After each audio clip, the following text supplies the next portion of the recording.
Laroiko hamarkadaren erdian lagun bik talde bat osatuko dute, Ilotzak, eta garai hartako kontu politiko, sozial eta kulturalak hor presente daudela, taldearen historia eta kideen arteko harremanak eta ezagutuko dituzu eleberrian.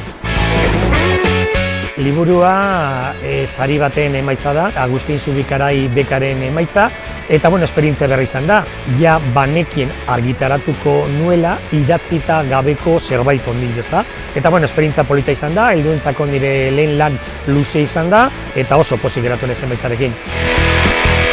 Musikak izugarrizko presentzia du nire bizitzan eta nire literaturen ere bai. Orduan, historia musikaz beterik dagoenez, erabaki nuen egitura ere musikaz beterik egozala. Horregatik, eleberriaren egitura, kontzertu baten egitura da, intro, setlist, outro, eta gainera, atal bakoitzaren sarreran QR kode bat dago, kanta bat entzuteko. Oso pozik amaitu dut esperientzia hau, eta espero dut azkenez izatea, ideiak izan baditut eta hor, relatuen bilduma bat edo prestatzen ez dut esango hasi naizela, baina ideia hortxe dago.